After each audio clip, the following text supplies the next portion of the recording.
Hi, my name's Matt, and I'm so pumped today to share the best of Washington, D.C. with you. I've been to D.C. many times, including a college internship there years ago. I enjoy it so much that I'm just dying to share it with you. In this video, we'll see towering monuments, massive memorials, the changing of the guard, we'll see where presidents live, and where one president was killed. We'll also fit in some side trips to see a famous home and battlefield. Washington, D.C. is the nation's capital and is located in between Virginia and Maryland. The heart of Washington, D.C. is a big open park area called the National Mall. The mall is 2 miles long. On the one end is the Lincoln Memorial, on the other end is the U.S. Capitol building. The White House and the Jefferson Memorial also stare directly at each other. The Washington Monument is located in the middle, with many other memorials, monuments, and museums all around. Our first stop is the centerpiece of the National Mall and the city of Washington, D.C., the Washington Monument. The Washington Monument is the tallest structure in Washington, D.C., standing at about 550 feet tall. It's much larger than it looks on camera, and you really have to get up close to appreciate it. We're going to get really up close. All right now we are going to the top of that thing right there. This is going to be cool, provide some awesome views of Washington, D.C. Advanced tickets are required, although they often give tickets out the day of in the morning. This is a tribute to the father of our country, George Washington. It was the tallest building in the world when it was constructed in the 1800s, but has been eclipsed by many buildings since.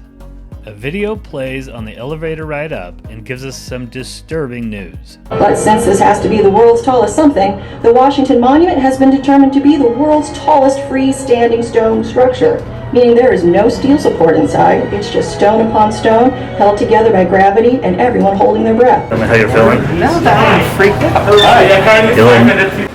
Okay, we're both a little nervous here after hearing that introduction. What the freak is that? Oh my gosh, it's a bird head. Oh my gosh.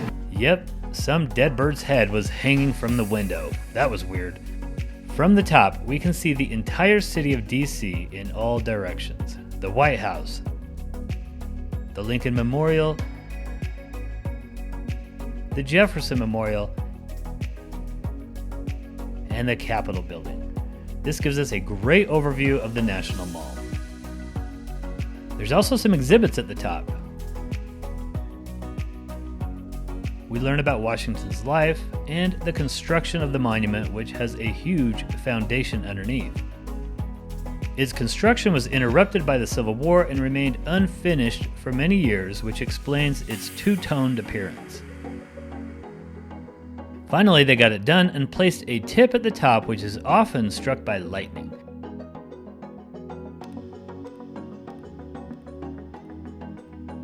In 2011, an earthquake damaged the monument and it was closed for many years for reconstruction. They also had to fix Spider-Man's mask. But now it's open, and I highly recommend a visit to this, my #1 site in Washington, D.C. Just watch out for the dead birds. I'm on this trip with 3 of my buddies. This is our yearly man trip to watch an NFL game. I'll introduce them as we go. Next up is the Lincoln Memorial. We visited this at night, and I recommend spending some time at the mall both during the day and when it's lit up at night. As the saying goes, Washington made and Lincoln saved our country. Washington may have the tallest structure in the city, but here, Lincoln has been placed in a temple like a Greek god. He's surrounded by 36 pillars, one for each state in the Union during his presidency. Walking into his temple, we learn 2 things.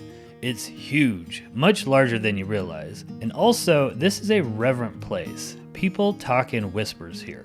Lincoln stares directly across the pond at the Washington Monument, and beyond that, the Capitol building.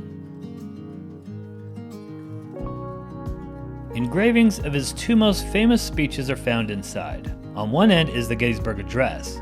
We'll see the location he delivered this later in the video. On the other end is his second inaugural address, a much lesser known but equally impressive speech.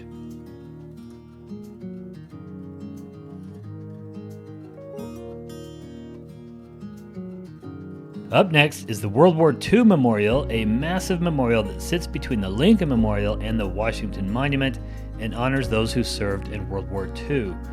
This memorial took almost 20 years from idea to completion, a little surprising considering the monumental accomplishment of winning the biggest war in the world's history. They didn't want to block the openness of the mall, so they created a fountain area in the middle with 56 granite pillars, one for each U.S. state and territory, flanking the outside to keep the view unimpeded.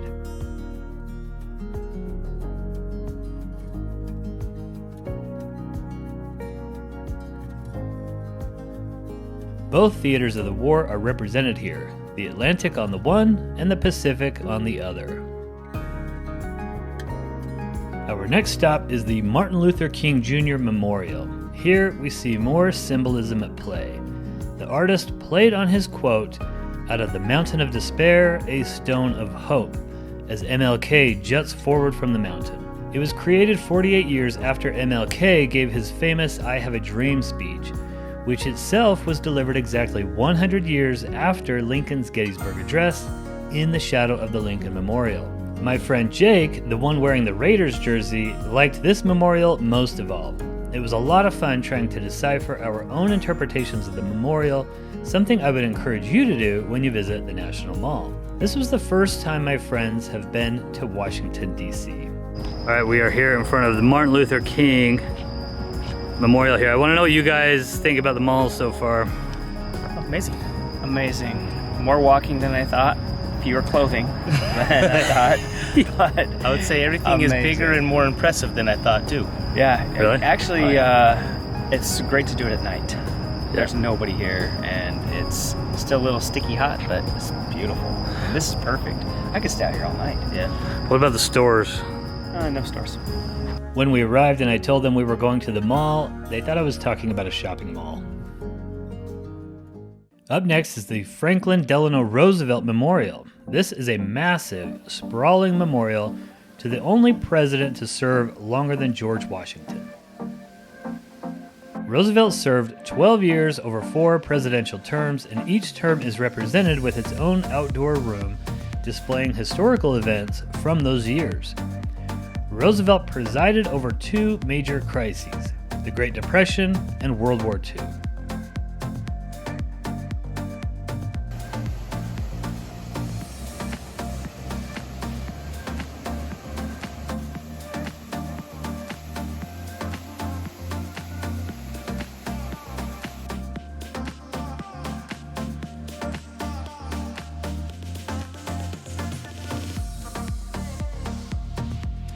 The MLK and FDR memorials are located at the Tidal Basin, a large retention pond about 10 feet deep. Walking around the basin, we get some cool views of the Washington Monument and our next stop, the Jefferson Memorial. The Jefferson Memorial honors one of our most important founding fathers, the man who wrote the words that were later quoted by Lincoln and MLK. Yes, he was flawed, and yes, his words changed the world. The design of the memorial honors Jefferson's love of Roman architecture and is modeled on the Pantheon in Rome, as well as his own house, Monticello, which is located a few hours away. You can see the Jefferson stairs across the way at the White House in the background there. Be quiet and be respectful when you are at some of these memorials. They're real kind of reverent, sacred places. It's really interesting. Last time we had our kids with us and we were trying to keep them down a little bit because everybody just had these real hushed tones and they were whispering and stuff. So pay your respects.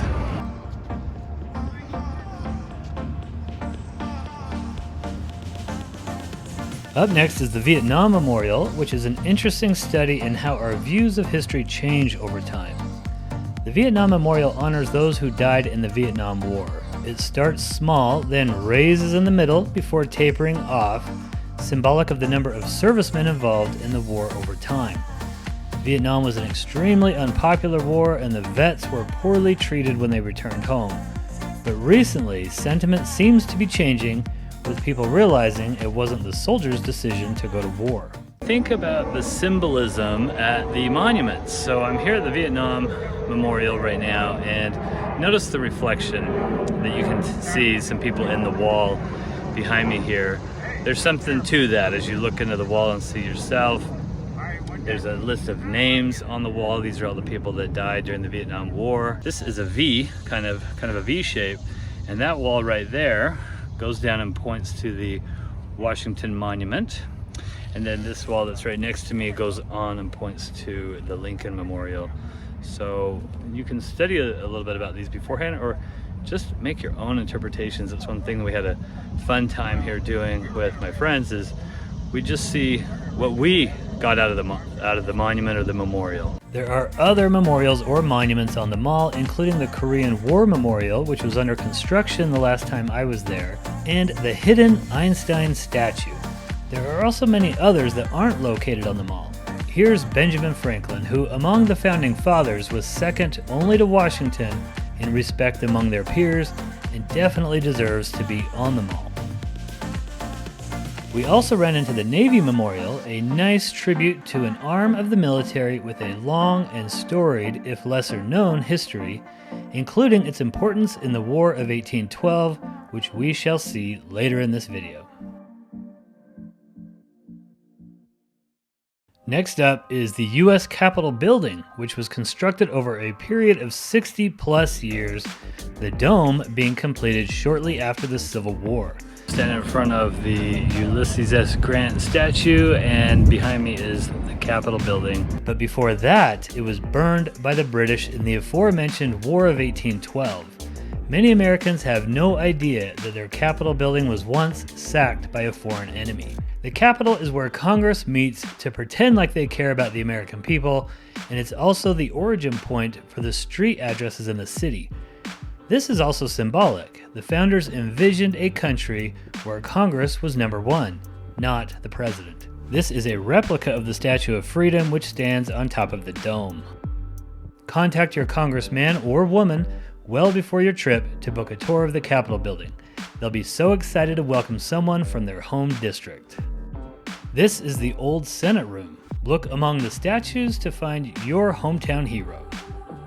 This is the rotunda of the Capitol. It honors George with a painting called The Apotheosis of Washington. Tons of reliefs and paintings tell the story of American history in this special room.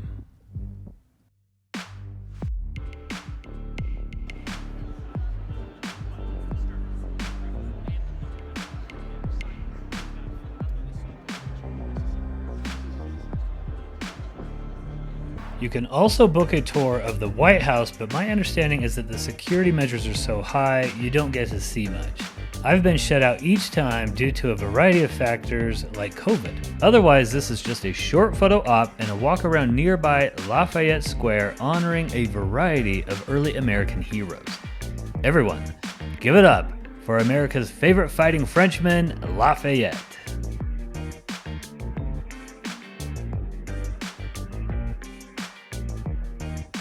The code word is Rochambeau.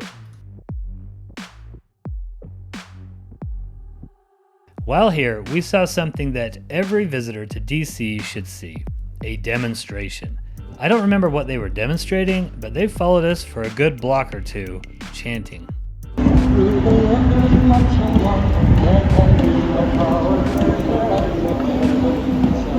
Our next stop is Arlington Cemetery, but not before 45-year-old Jeremy decided to act like my 11-year-old son to see if he could beat us up the escalator going the wrong direction. That's one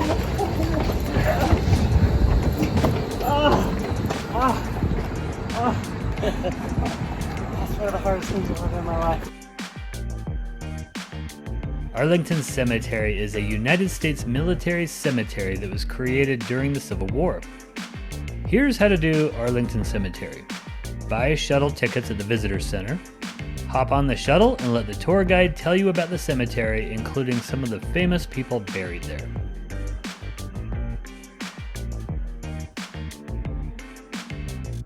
The shuttle will drop you off at the Tomb of the Unknown Soldier, where you'll see the hallowed changing of the guard.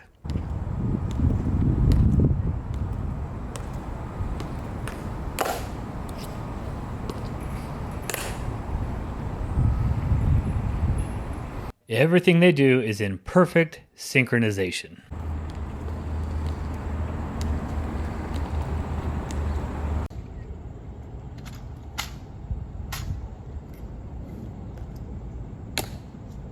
The old one is released from his post.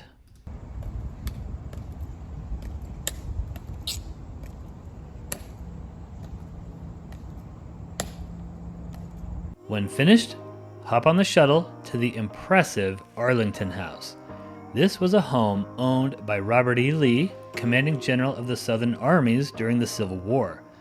The North confiscated the property and turned it into a cemetery to spite the general, who contemplated fighting for the North but ultimately went with the South. Walk down to President John F. Kennedy and his wife Jacqueline's grave. Next to them burns the eternal flame. Catch the shuttle back to the Visitor Center, and that's how to see Arlington National Cemetery. Up next is Ford's Theater, where Abraham Lincoln was shot and killed. This is a must-see in my opinion. Most of DC honors those who made history. Ford's Theater is where history actually occurred. Here's how to do Ford's Theater. Buy tickets online in advance and pick them up when you arrive. I'd also recommend getting the audio tour edition. Audio tour, a little map here of where to go with numbers on what to listen to. You just type the number in here and you'll listen to the audio tour. You'll go downstairs to the museum where you'll see the timeline of events leading up to the assassination.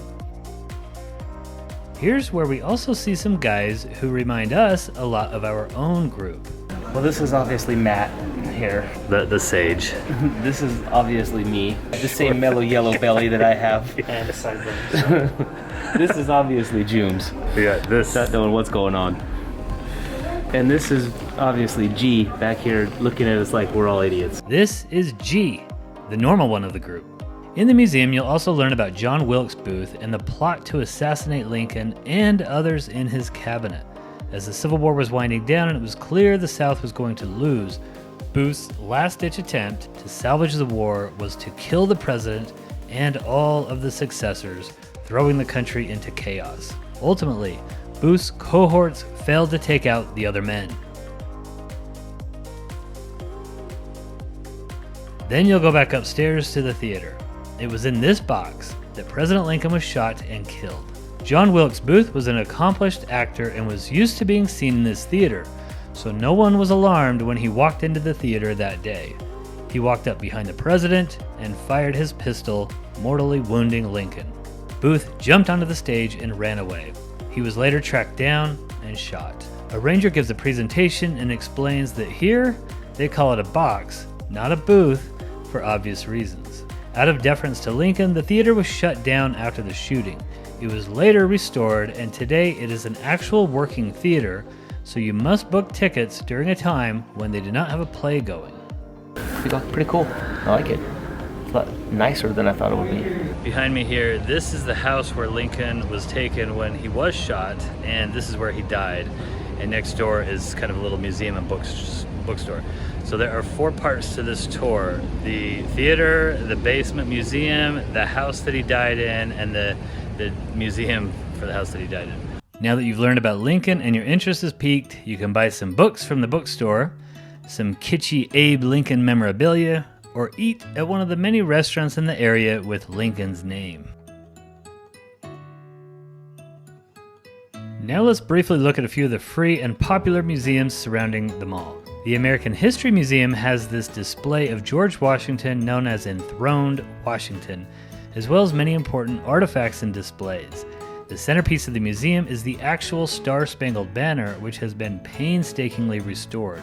Pictures are not allowed. We'll see where the flag flew later in this video. The Natural History Museum always seems to be a fan favorite.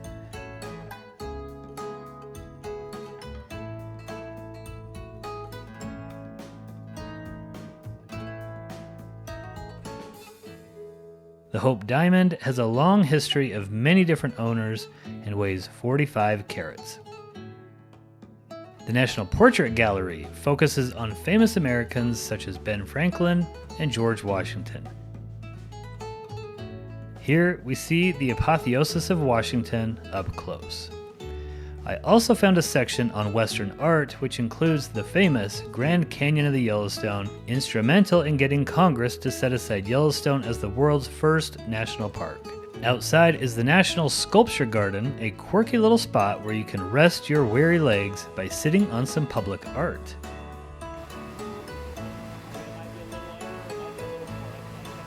There are many popular museums in the city, but I'll end with the National Air and Space Museum. This has a room dedicated to the famous Wright brothers,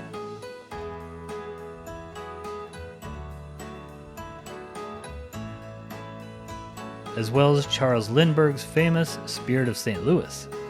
I enjoyed seeing a spacesuit with moon dust on it. The Air and Space Museum is usually a fan favorite, but it's going through a remodel right now, and our group wasn't that impressed. I was a little disappointed in there. It's funny, for 42 years I thought that I liked space. You took one look at it and you're like, let's go. I'm just a little disappointed. There's no airplanes in the Air and Space Museum. But my favorite is the National Archives, which houses the Declaration of Independence, the Constitution, and the Bill of Rights. It's amazing to see these original documents, called the Charters of Freedom, even if they are a bit faded. Looks like Jeremy is still running. I'm so thankful to be traveling with great guys. We've left our wives and 15 children at home while we get away for a few days. We're college buddies, and with our wives, we've played on the same co-ed softball team for over 20 years. These are the doors to the National Archives, and look at how tall the doors are. They go forever. And the guy said they weigh like 6 tons. You cannot open these, even if they were unlocked. Who thinks this guy looks like Tom Cruise? They don't even wiggle. And they open them once a year on the 4th of July. Yeah. Our next stop is the Washington Nationals baseball game. Right, we are here. Nationals Park, baby. Daddies. We are here, baby. This is my favorite sight of the day. This is actually the original purpose of our trip, which is a man trip to watch sports. We've got baseball tonight and football tomorrow. So seeing monuments, seeing the museums are why you go to DC. Those are obviously a big part of it. But it helps to spice it up a little bit or get a little variety here. So tonight we're attending a baseball game, the Washington Nationals against the Colorado Rockies. If you do go to a baseball game, make sure to get here early and you can watch them take batting practice and maybe catch some home run balls. We're escaping to the national pastime in the nation's capital. But in Washington, D.C., one can never get away from politics. When I interned here years ago, I quickly learned that the old rule of not talking politics at work does not apply here. Everything is politics here inside the Beltway. So the baseball team is called the Nationals, and they serve State of the Union, and their mascots are famous presidents.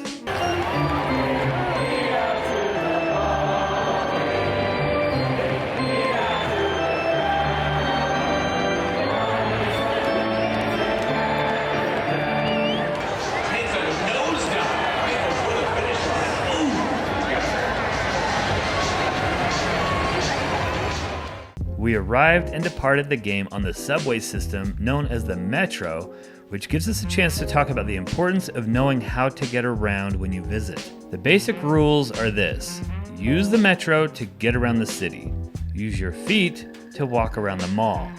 Use the scooters for fun and maybe to get from one end of the mall to the other. Use Uber for short city trips when a walk to the Metro would be longer than it's worth, and rent a car for side trips out of the city, which we will do in a moment. Don't be scared of the Metro. It's cheap and it's a really nice way to get around. Here are the basic rules of the Metro. Rule 1. On the escalators, stand on the right and walk on the left. When you're doing the escalators, you have to stand on the right and let people walk on the left, or the locals will get really angry with you. Rule number 1A. Stand on the right, walk on the left. Seriously, remember the Soup Nazi episode of Seinfeld? Don't be the one who is out of line here. Rule 2. You can use the Metro app or the card. I suggest buying a card when you arrive to avoid technical glitches. Rule 3. Look at the last stop on the route you need to find where you need to go. Rule 4. Look for the signs to see how much longer until your train arrives. Rule 5. If it's your first time riding a subway, like the guys with me, don't expect Spider-Man to appear. How do you feel about your first subway experience? I feel like I'm in the movies. Never seen a Marvel movie that doesn't have a subway scene in it. Rule 6. Never call it a subway. It's the Metro. Rule 7. See rules 1 and 1A. Seriously, stand on the right, walk on the left, or no soup for you. Our next stop is Mount Vernon, which is George Washington's home. This is about 30 minutes away, so we've rented a car for a few side trips. At Mount Vernon, you'll take a trip back to colonial times. Here's how to visit Mount Vernon. Buy your tickets online in advance. The basic ticket only gets you into the courtyard, but to get inside the home, you must purchase an add-on. They also have other tour packages, like the Hamilton Musical package, but we went with the basic tour of the home because we wanted to be in the room where it happened. Check out the visitor exhibits when you arrive, including a scale of Mount Vernon. Exhibits teach about the pride of Mount Vernon, George Washington.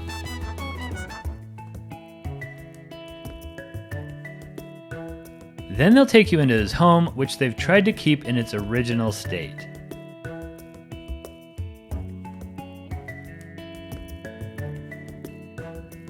The rooms have detailed craftsmanship and vibrant colors.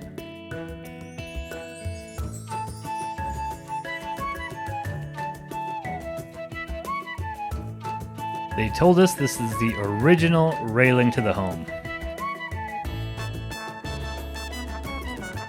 Go out back and sit on the rocking chairs that overlook the Potomac River, which you can also take a cruise on if you'd like. Imagine yourself in the 1700s hanging out with the man who taught us how to say goodbye so the nation could learn to move on. Stroll around the property, which has slave quarters, livestock, and gorgeous gardens.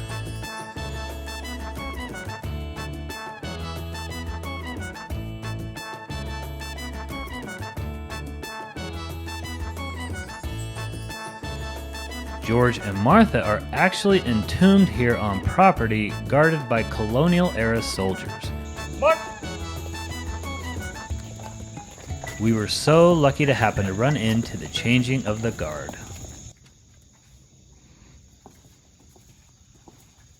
Guardsmen, to your post.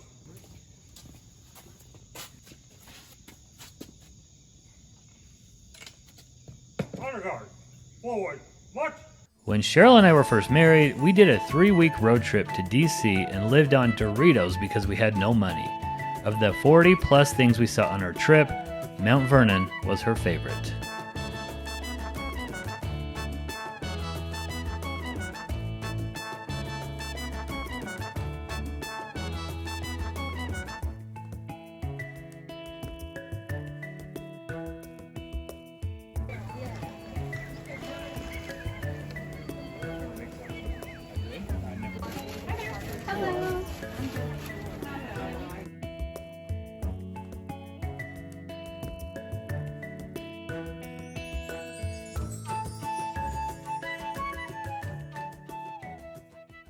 Now we'll move from the 1700s to the 1800s. Gettysburg was the bloodiest Civil War battle and is the most famous battlefield to visit. Gettysburg is not that far away from Washington, D.C., so here I'm sitting next to my buddy Abe Lincoln, and we are at Gettysburg National Battlefield. It's only about an hour and a half away from Washington, D.C., so worth the trip up here. It takes about 3 hours maybe to see the battlefield if you do kind of a quick job at it. Here's how to visit Gettysburg. Stop in the visitor center to talk to a ranger and get the all-important map. There used to be an electronic map display of the battle, but that has been removed and now they charge you to watch a movie, which I declined to do so. Otherwise, Gettysburg is free to visit. Then hop in your car and follow the map and listen to an audio tour of your choosing. There are many audio tours which you can purchase, but I recommend using the free audio tour provided by the National Park Service. You must access this on their website via your phone and stream the video presentation at each stop. Cell phone reception is available throughout the park, so streaming shouldn't be an issue. Then you'll drive from stop to stop in the order presented on the map, listening to the audio tell you about the battle. There are a few major stops along the tour. The Eternal Light Peace Memorial was installed 75 years after the battle. Over 1,800 Civil War vets dedicated this memorial in hopes of eternal peace in our country. The Oak Ridge stop has a tower of stairs to climb up to get an overview of the battle.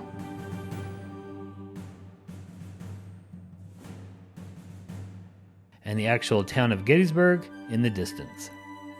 Armies would battle on the outskirts of small towns like this and then go on to their next destination, leaving the beleaguered citizens of the town the job of cleaning up the mess. At Gettysburg, that job was too big to handle on their own, and bodies laid rotting all over the area for months, stinking up the place. We're taking a break in the middle of the tour to head into the charming small town and get a bite to eat. Gettysburger may have a name aimed directly at tourists, but their food was really good. What are you putting on there? Some bacon jam. A jam made of bacon. That is just heaven in a cup right there. Yeah. That's better with the jam. That's disgusting to watch that. I just love these little old eastern country towns. Back out in the battlefield, we're stopping at the famous Little Round Top, where we met one of the many volunteers who generously teach us tourists about the battle. The race to Little Round Top was one of the defining moments of the war.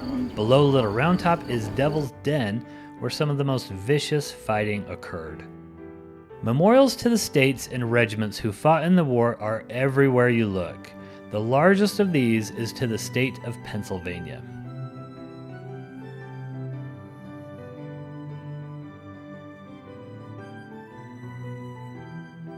The Virginia Memorial marks the beginning of Pickett's charge. This is where the South went all in to end the Battle of Gettysburg. A victory here might have ended the entire war. They marched across these fields. On the other side, called the high water mark, the North dug in and braced for the worst, while the fate of the nation hung in the balance. In this climactic moment, the 7,000 Northern troops repulsed the 12,000 Southern troops, barely hanging on. It might be said Gettysburg was fought to a draw, but the South turned back, never to attack on Northern soil again. The final stop is the National Cemetery. After a few months, the government finally helped the city bury all those fallen soldiers. Lincoln dedicated the battlefield and delivered his famous Gettysburg Address here.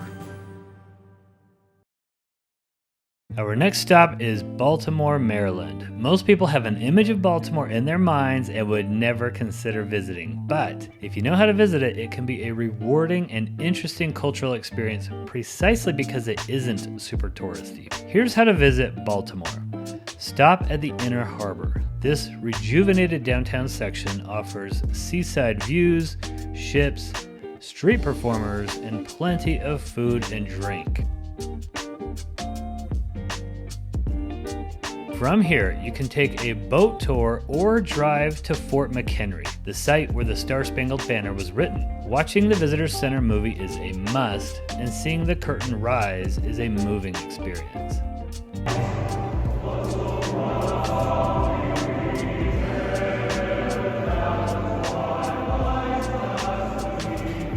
Walk around the fort a bit and imagine what it would have been like to be here while British ships fired bombs bursting in midair. By now, my buddies have started to imitate their tour guide. Kids and their mothers were waiting on the rooftops just yonder, watching the bombs blow, wondering, is this going to be the last night in our home? We are going to be wondering the same thing as we walk through inner city Baltimore today. Is this going to be our last time here? Then you must eat crab like the locals, Old Bay spice and all. If you're noobs like us, they'll teach you how to eat them. And then you see this tab right here is kind of like the lock and key to the car. Pull that apart. And then There you go. Boom! Or eat in charming Little Italy where Italian restaurants abound. Vaccaro's is the place for gelato, biscotti, or other treats. Hopefully the locals will be playing bocce so you can eat your gelato in true Italian style. Since we're sports fans, we're visiting the Babe Ruth birthplace and museum. We walk through Utah Street and see where all the towering home runs have landed in Orioles Stadium. We've confused the fans in Baltimore by wearing each of our team's favorite jerseys. One guy said we must have thought it was random jersey night. But when we explained that we do a man trip each year to a new stadium, they all changed their tune and wanted to join us.